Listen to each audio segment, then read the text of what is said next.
I think, for Ben, it's been something that he wants to do sort of to keep it alive, to keep the tradition of the family farm alive, and something to inherit and something to pass on as well.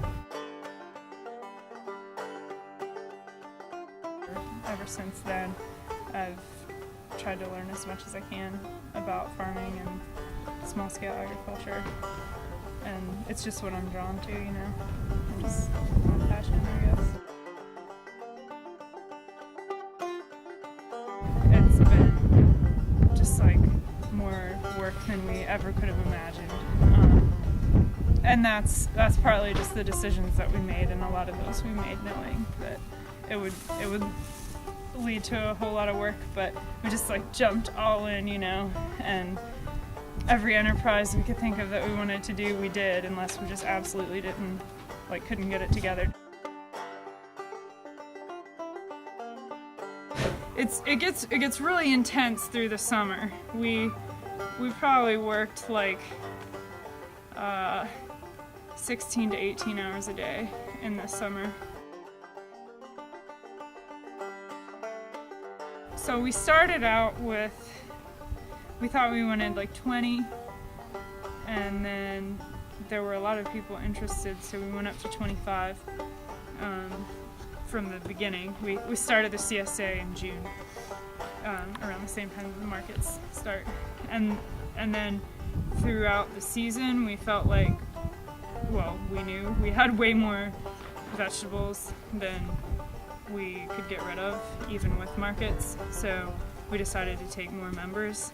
So at this point we have 43 and a waiting list of probably 30 or something.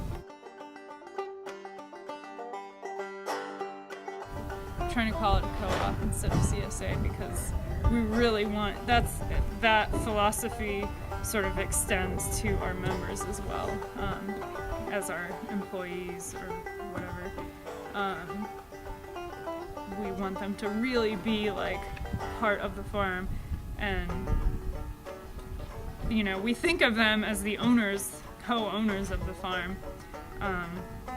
because it's their money that buys the stuff,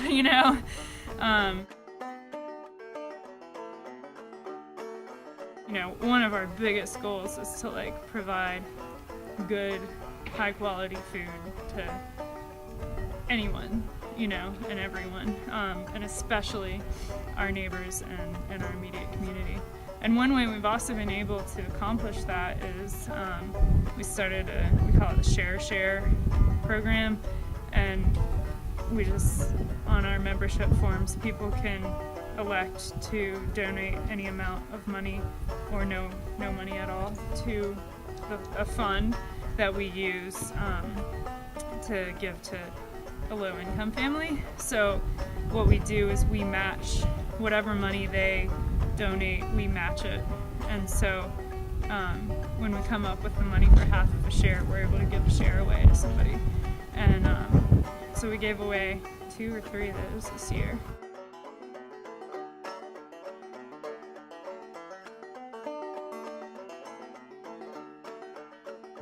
I felt like I knew them before I knew their names because I'm horrible at that, which was always really embarrassing, but I feel like friends with all of them, and I don't really know. A lot of them I don't really know. Some were people we were already friends with or who we know through other things as well, like one of my co-workers.